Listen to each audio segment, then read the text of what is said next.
واقعا دا ډېر دردونکې پیښه ده چې کله ما ته رایاد شي هغه د قندهار هغه تنکي ماشومان چې د دې لیوانو او د دې وحشیانو په لاس په شهادت ورسېدل. هغه څوک چې نه نسب لري، نه پلار لري، نه مور لري، ټول ولد زنا دي، د هغو د لاسه دا په شهادت ورسېدل. دا ډېره دردونکې پیښه ده. ټول ملت په دردېدلی. هغه څوک چې مسلمان دی د هغه په زړه کې درد پیدا شوی دی. او د رئیس جمهور بیانې به تاسې هم اورئ چې هغه هم لیدلی دی. نو موږ به دا وایو چې الله رب العزت د دوی خپل په قهر و غضب کې گرفتاره کړي. هغه څه لیکل ول، وایي زما بېوسه او بېمشره ستا یادونه ماشومان دي.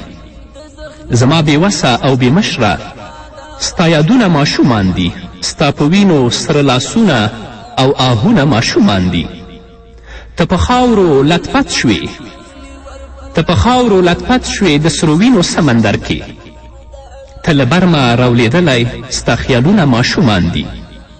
ته شهید شولې ماشومه د کندهار په زخمي غیږ کې. ته شهید شولې ماشومه د کندهار په زخمي غیږ کې. ستا مورکۍ هم در سره ده، ستا نازونه ماشومان دي. ته داړلی سره لیوه یې، ته داړلی سره لیوه یې، ته بېوسه وې افغانه. ستا زخمي وطن کې ټول دردونه ماشومان دي.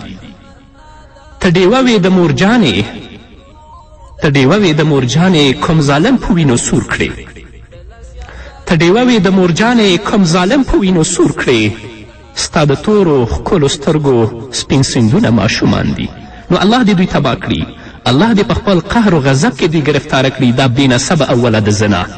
او هر وخت کې مسلمان دپاره پکار ده چې داسې یرغلګرو په مقابل کې ودرېږي.